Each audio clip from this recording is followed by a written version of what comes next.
Let's talk about Woodrow Wilson's presidency. Like his predecessor, Woodrow Wilson first turned his attention to tariff reform. He immediately called Congress into a special session to consider it. The House passed the bill in a month, but it ran into trouble in the Senate because of pressure applied by protectionist lobbyists to old guard senators. Notice that so far, this is exactly what happened to Taft. But Wilson did something new. He appealed directly to the American people to destroy the influence of private interest on lawmakers. He very publicly called them out. This appeal to the public, together with an ensuing investigation into Senate lobbyist relations, brought the Senate into compliance with his wishes. Washington was dazzled with this display of presidential leadership.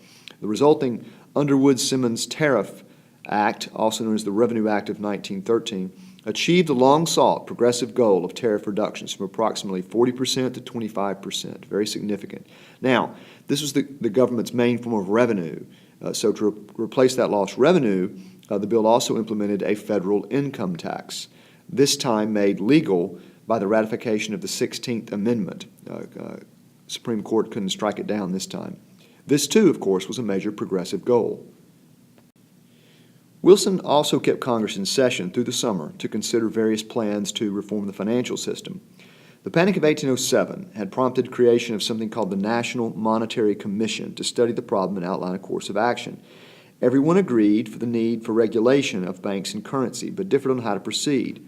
Banking interests wanted the government to give the regulatory authority to either a single private bank or several regional banks. Just go ahead and make J.P. Morgan the central bank of the country. Bryanite Dems and more progressive Republicans argued against so much power in private hands and campaigned for a government control of the scheme, a government-run and owned bank. Woodrow Wilson worked out a compromise. The Federal Reserve System was to be a quasi-public-private bank, and he marshaled the votes to push it through both houses, and by the end of 1913, Woodrow Wilson signed the Federal Reserve Act, the most important legislation of his first term. This is actually a painting of him signing the act. It's that big a deal. The act established 12 regional banks, each controlled by the private banks in its region. Every private bank in the country was required to deposit an average of 6% of its assets in the Fed.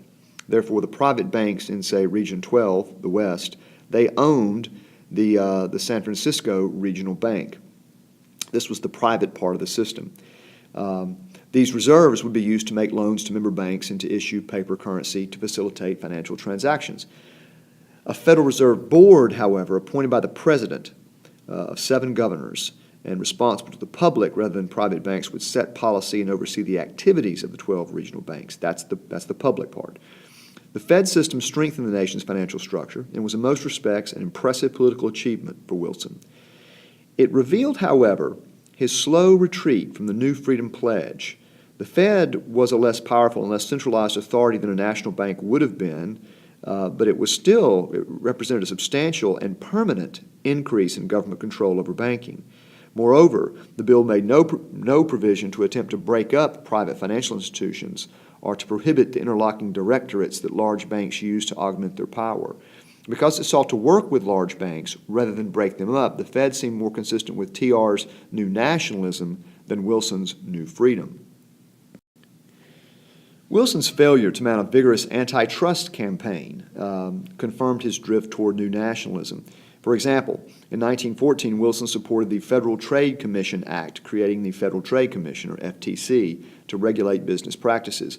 The FTC had wide powers to collect information on pricing policies and cooperation and competition among corporations, but Congress stripped its companion act, the Clayton Antitrust Act, of virtually all provisions that would have allowed government to prosecute the trust. Wilson supported this weakening of the Clayton Act because he'd come to believe the breaking up of big business was no longer practical or preferable. The FTC, in Woodrow Wilson's eyes, would help business, large and small, regulate themselves in ways that contributed to national well-being. Wilson had become a new nationalist. But how new nationalist was he? Would he allow government to simply assist business to regulate itself, or would he use government to balance big business against the claims of labor, farmers, and other disadvantaged groups? In 1914 and 1915, he seemed to favor the first approach. He let the FTC be a friend to business as much as a policeman. His nominations to the Fed board were generally men who worked on Wall Street or at large industrial corporations.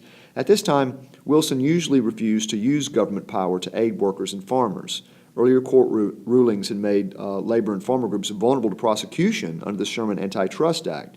Samuel Gompers, still the president of the AFL, tried but failed to convince Wilson to insert language into the Clayton Act that would clearly make it unenforceable against non-business. Nor did Wilson have any sympathy for the campaign for African-American political equality. He supported efforts, in fact, by cabinet members such as Treasury Secretary William Gibbs McAdoo to segregate their departments. This is the first time that we've finally got a Southerner in the White House, and what does he start to do? He starts to segregate the federal government. He also ignored pleas from the NAACP to involve the federal government in a campaign against lynching. Now, to be fair, Wilson was a white supremacist, but the reality of Democratic politics sort of tied his hands. He, and frankly, the great FDR after him, need to placate powerful Southern senators who have no interest in civil rights legislation. In late 1915, however, Woodrow Wilson changed his tune, in part because he feared losing re-election in 1916. The Bull Moosers were retreating back to the Republican Party.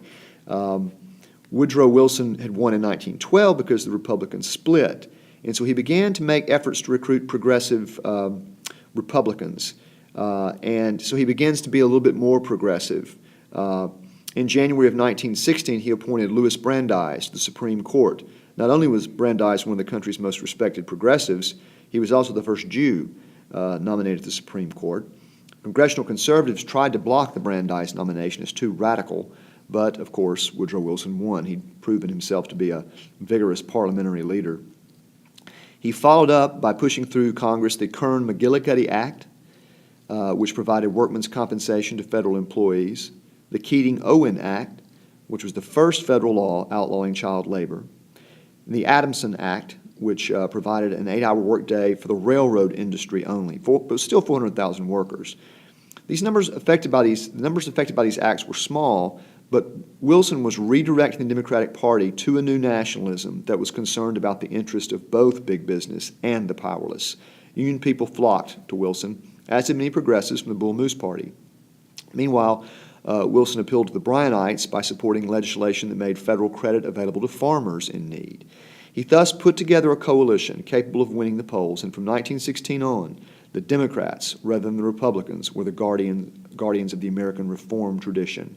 That Wilson was able to do this was a sign of the strength of the reform and radical forces in America.